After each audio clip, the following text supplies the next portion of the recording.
Terima kasih Anda masih bersama kami. Bagi Anda yang baru saja bergabung, kami hadirkan kembali 3 berita utama hari ini.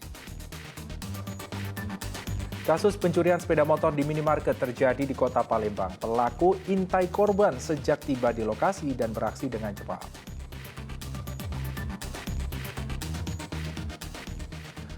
Kasus penamparan kepala sekolah terhadap sejumlah siswa di SMA di Pemulutan akhirnya diselesaikan secara kekeluargaan.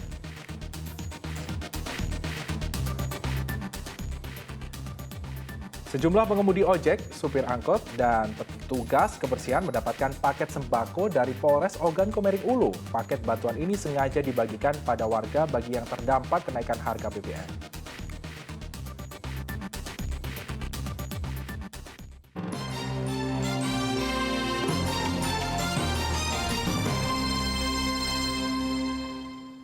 Bantuan sosial diberikan Polres Ogan Komering Ulu terhadap warga terdampak dari kenaikan BBM di Kota Batu Raja, Kabupaten Ogan Komering Ulu.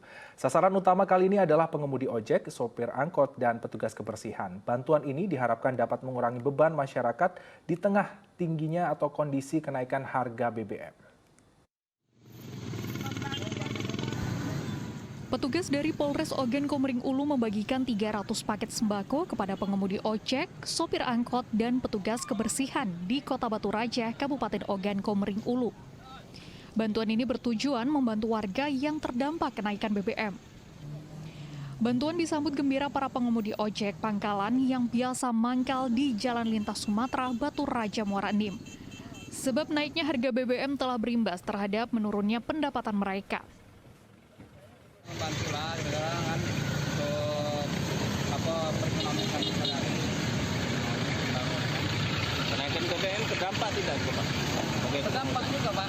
Tapi ya namanya kita ini kita rakyat biasa kan. Alhamdulillah kami akan terus melanjutkan kegiatan ini sampai masyarakat betul-betul merasakan bahwa kepedulian Polri terhadap masyarakat begitu besar. Polres Ogan Komering Ulu sendiri akan membagikan 1.000 paket sembako terhadap warga yang terdampak kenaikan harga BBM di Kota Batu Raja, Kabupaten Ogan Komering Ulu. Diharapkan bantuan ini dapat mengurangi beban masyarakat di tengah sulitnya ekonomi. Dedi Ruansyah melaporkan dari Kabupaten Ogan Komering Ulu. Ya, kondisi bangunan Pasar Kertapati Palembang rusak dan memprihatinkan. Akibatnya pedagang dan pembeli merasa tidak aman bertransaksi di pasar. Belum ada kejelasan kapan Pasar Kertapati akan direnovasi. Beginilah kondisi Pasar Kertapati Palembang. Sepi penjual apalagi pembeli. Lapak-lapak pedagang masih banyak yang kosong. Ya, Pasar Kertapati belum sepenuhnya pulih dari dampak pandemi COVID-19. Kini, Pasar Kertapati justru dihadapkan dengan masalah lain. Setahun belakangan, kondisi pasar sungguh memprihatinkan. Sebagian besar atap bangunan rusak. Kondisi ini kian diperparah saat diterjang angin kencang hingga menerbangkan atap bangunan. Rusaknya bangunan pasar membuat pedagang khawatir. Mereka takut untuk berjualan. Resiko tertimpa reruntuhan atap bangunan bisa jadi menimpa mereka. Alhasil, mereka memilih pindah ke area sekitar pasar yang lebih aman. Pedagang berharap pihak terkait segera memperbaiki bangunan pasar yang rusak, agar mereka dapat berjualan kembali seperti semula. Ayo, inilah sepi. Tambah lagi yang bobrok ini, tambah ada nyaman jualan. Tidak mudah takut. Kamu takut gue? Ya. Kalau jualan gitu. Bu, kalau hujan gimana Bu kondisi pasar ini? Angin yang kuat. Dia takut kalau sengin kalau pada rapuh loh. Jadi kalau angin itu takut kalau terbang nyampak. Ibu Bu ya. Bu. Pihak pengelola pasar mengatakan segera merelokasi para pedagang ke tempat yang lebih layak karena kondisi bangunan dapat membahayakan jiwa pedagang dan pembeli. Ada satu bangunan itu memang sudah ditinggalkan oleh pedagang. Makanya kita bingung kita relokasi. Itu jangan ada lagi pedagang yang ada di situ. Nah memang sudah tua bangunannya dan kita relokasi ke tempat yang lebih representatif. Mudah-mudahan nanti para pedagang dan juga yang belanja bisa nyaman. Sejak awal berdiri tahun 1979, bangunan pasar belum pernah diperbaiki. Bangunan pasar yang berdiri di atas lahan milik PT KAI membuat pihak pengelola pasar beralasan tak berani melakukan perbaikan, sehingga mereka memilih hanya memindahkan ke tempat yang lebih layak. Dedi Irwansyah melaporkan dari Kota Palembang. Sejumlah petani jagung di Kabupaten Ogan, Komering Ulu mengeluhkan sulitnya mendapatkan pupuk bersubsidi. Padahal saat ini petani jagung mulai memasuki masa tanam.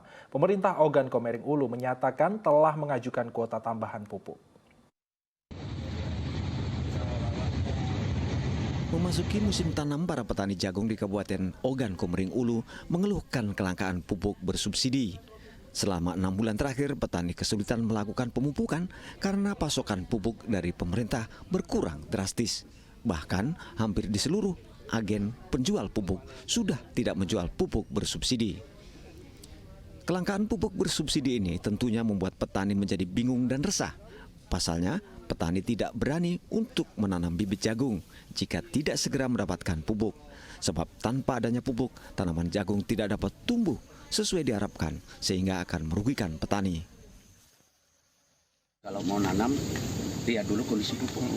Kalau pupuknya nggak ada, mau pikir 2-3 kali. Itu apalagi jagung itu. Walaupun tanah subur itu, yang jelasnya pupuk. Makanya saya mohon dengan hormat lagi sangat kepada Pak Bupati, kebijakannya untuk ini yang jadi keluhan saya. Ini apalagi ini besok ini harus pupuk kedua. Kurang lebih umur 30-35 hari harus pupuk kedua. Tapi mau pupuknya nggak ada. Terkait kelangkaan pupuk, pemerintah Ogan Komering Ulu telah mengajukan kuota tambahan pupuk untuk Kabupaten Ogan Komering Ulu. Sudah beraudiensi dengan Direktur Pupuk Departemen Pertanian di Jakarta, dan kami sudah berlayang surat kepada teman-teman di sana, dan mereka sudah menyanggupi akan memberikan kuota tambahan. Kita akan dapat prioritas untuk menambahkan kuota pupuk di Oku, khusus untuk di Sumatera Selatan. Oku akan jadi prioritas utama mereka. Para petani di Kabupaten Ogan Komering Ulu berharap permasalahan pupuk ini dapat segera diselesaikan oleh pemerintah. Dengan demikian, di masa sulit ini, petani tidak semakin terpuruk karena tidak dapat menanam jagung yang menjadi penghasilan mereka. Bibitnya aja. Ya, memang kita buat perbandingan, Pak. Dedi Irwansyah melaporkan dari Kabupaten Ogan Komering Ulu. Kita buat perbandingan, Pak. Kita ke informasi selanjutnya. Badan Intelijen Negara Daerah Sumatera Selatan menggelar vaksinasi booster door-to-door ke pelosok desa di Kabupaten Ogan Komering Ulu Selatan.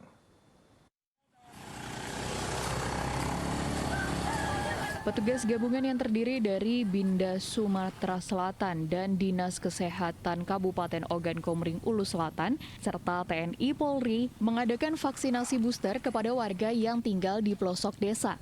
Untuk mencapai lokasi tujuan tidaklah mudah karena harus melintasi jalan berbukit dengan terdekat 90 km atau 3 jam perjalanan menggunakan sepeda motor.